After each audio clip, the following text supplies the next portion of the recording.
নমস্কার বন্ধুরা, সবাই কেমন আছে? আশা করি সবাই খুব ভালো আছো। আমি তো খুব ভালো আছি। সুন্দরবনের সুন্দর ব্লগ অ্যান্ড কুকিংয়ে সবাইকে স্বাগত জানিয়ে আবার একটা নতুন রান্নার রেসিপি নিয়ে চলে এলাম। আজকে রান্না করব হচ্ছে তোমার এমনি রুই মাছে আলু দিয়ে একদম রেস্টুরেন্টের মতো পাতলা ঝোল। তো আশা করি সবার খুব ভালো লাগবে ভিডিওটা। পুরো ভিডিওটা দেখার অনুরোধ রইল। যারা আমার নতুন বন্ধু, সাবস্ক্রাইব করে বেল আইকনটি টিপে পাশে থাকার অনুরোধ রইল প্রতিদিনের ভিডিও আপলোড পাওয়ার জন্য। তো চলো রান্না করব। মাছ গুছিয়ে নিয়েছি, মশলাগুলোও গুছিয়ে রেডি করে নেব। চল, আমি এখানে রেস্টুরেন্টের মতো আজকে রুই মাছ দিয়ে আর আলু দিয়ে পাতলা ঝোল করব। তার জন্য আমি আলু নিয়ে নিয়েছি, আলুগুলো আগে কেটে নেব। আর নিয়ে নিয়েছি এখানে আদা, রসুন, পেঁয়াজ, টমেটো এগুলো নিয়ে নিয়েছি। এখানে নিয়ে নিয়েছি শুকনো লঙ্কা আর গোটা ধনে। আগে আমি আলুটা কেটে নেব।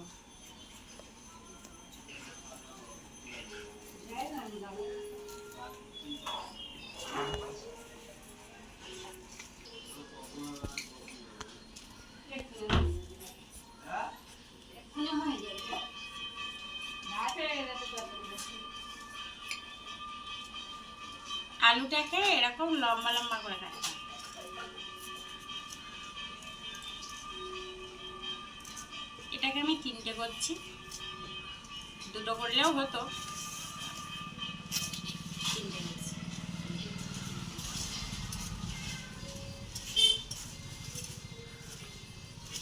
আর একটু বড় বড় আলু নিয়েছি। তোমাদের দাদাভাই কালকে বড় আলুই এনেছিল, ছোট আলু নিয়ে আসে।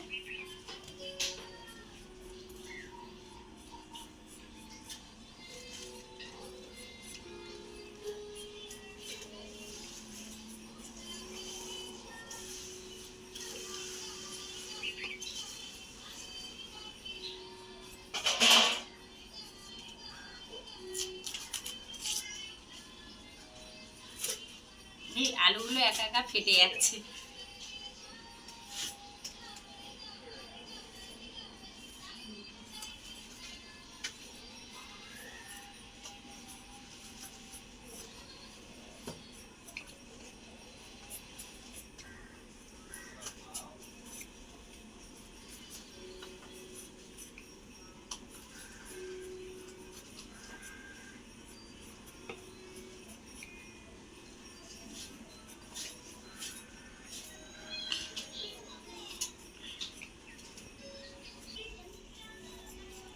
একটু বেশি করে আলু দিচ্ছি।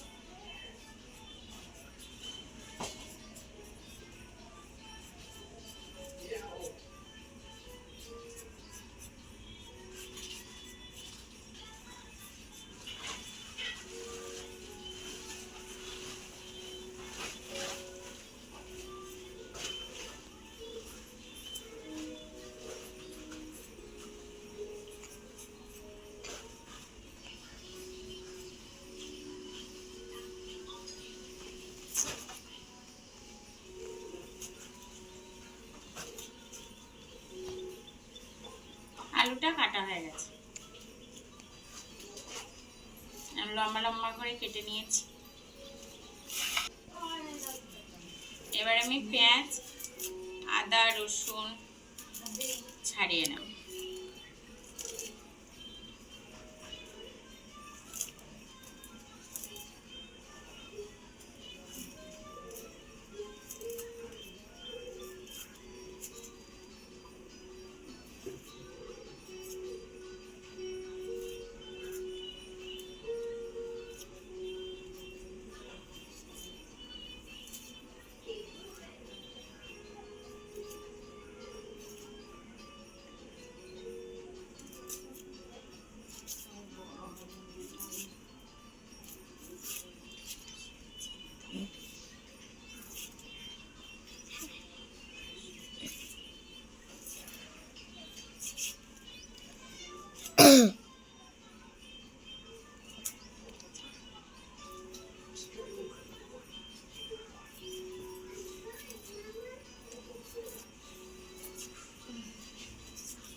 এই পেঁয়াজগুলোর প্রচুর ঝাঁঝ।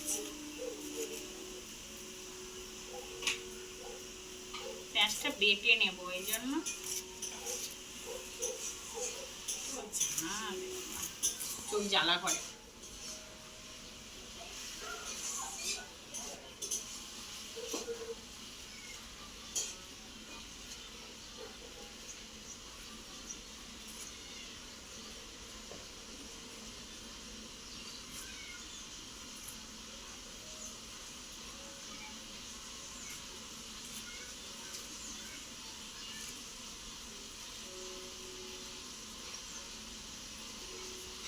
গরমও পড়েছে, প্রচুর গরম।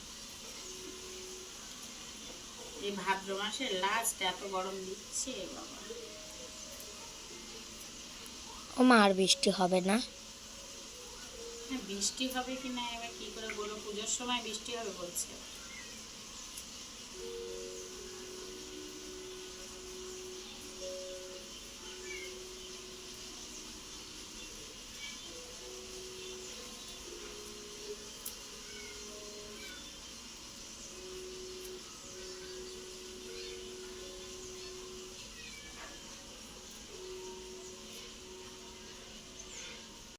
সকালবেলার পরিবেশটা কতটা সুন্দর।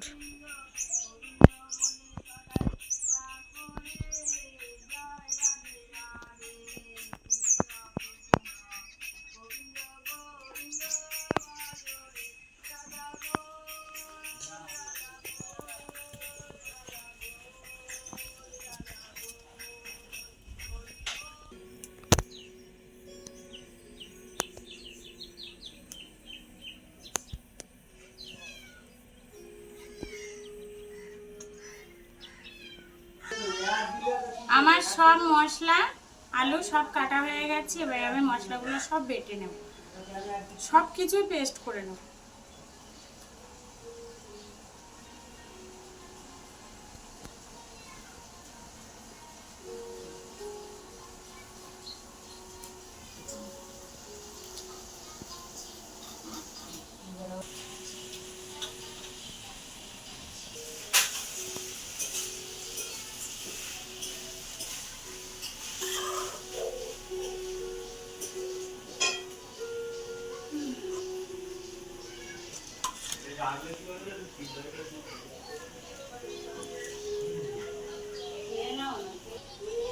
কান ধরে রাস্তা বার করে দিয়ে আসবে, দেখবি তখন।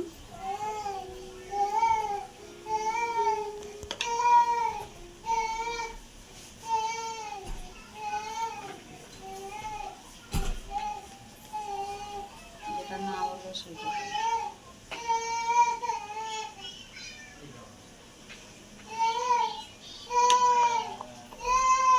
হলুদ, মাছটা আমি হলুদ আর লবণ দিয়ে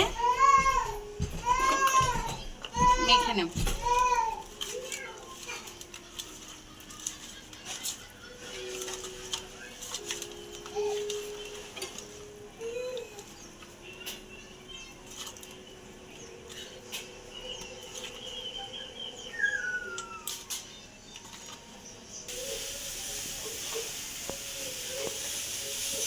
কড়াইতে আমি আগে সাদা তেল দিচ্ছি, মাছটা ভেজে নেব।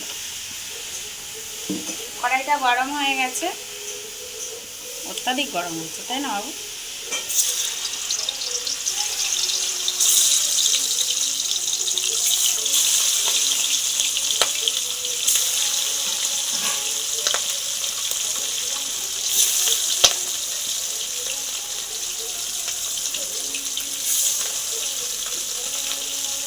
মাছগুলো আমি ভেজে নেব। এখানে আমি রসুন আর আদাটা বেটে নিয়েছি, এখানে ধনেটা বেটে নিয়েছি। এবার আমি পেঁয়াজটা বেটে নেব।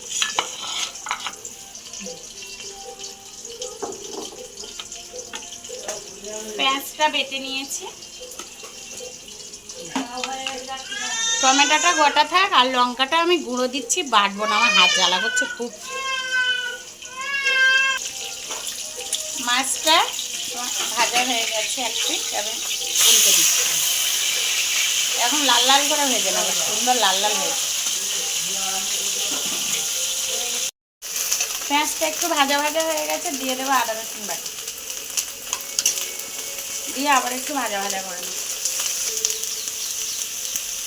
দিয়ে দেবো টমেটো কুচি, ধনে বাটা,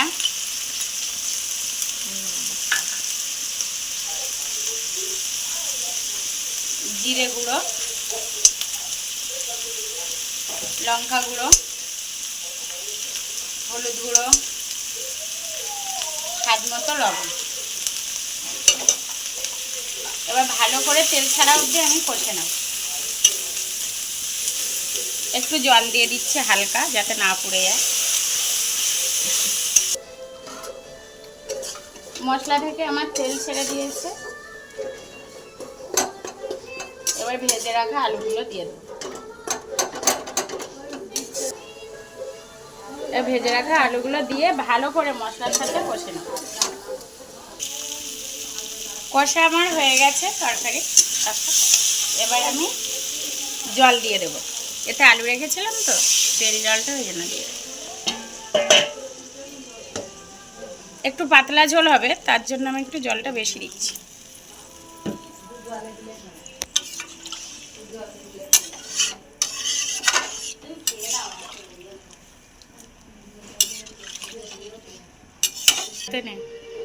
তরকারি ফুট ধরেছে, এবার আমি মাছগুলো দিয়ে দেবো। মাছ দিয়ে বেশি নাড়া যাবে না, তবে মাছটা আগে থেকে দিলে তো মাছের সাথে এটা মিশবে বলে আমি দিচ্ছি।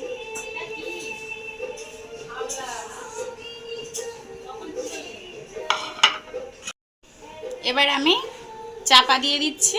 চাপাটা দিলে আস্তে আস্তে হতে থাক। কালারটা দেখো কত সুন্দর এসেছে, আরেকবার দেখাই। হ্যাঁ বাবু, কালারটা সুন্দর এসেছে, পুরো দোকানের মতো কালার এসেছে। কি বলো? খুব সুন্দর, একদম রেস্টুরেন্টের মতো পাতলা মাছের ঝোল। দেখো রেস্টুরেন্টে যেভাবে সাজিয়ে রাখে সেরকম। এবার আমি ঢেকে দিচ্ছি। তরকারিটা কিন্তু আমি রেডি। আমার একদম পাতলা ঝোল, দেখো ঝোলটা দেখেছো, একদম পাতলা, একদম দোকানের মতো লাগছে, পুরো দোকানের মতো পাতলা ঝোল। এবার আমি নামিয়ে নেব। তরকারিটা আমার হয়ে গেছে, আলুটাও সেদ্ধ হয়ে গেছে সব। কতটা সুন্দর লাগছে দেখো বন্ধুরা, কালারটা কতটা সুন্দর লাগছে না? একদম রেস্টুরেন্টের মতো। নামিয়ে নিই তাহলে আমি। ওমা কি দারুণ লাগছে, পুরো রেস্টুরেন্টের মতো। আজকে তো জমিয়ে খাবো। হ্যাঁ, হেব্বি সুন্দর। কি সুন্দর সেন্ট বেরিয়েছে, তাই না? হ্যাঁ। এই দেখো, রেস্টুরেন্টের মতো রুই মাছের পাতলা ঝোল আমার রেডি হয়ে গেছে।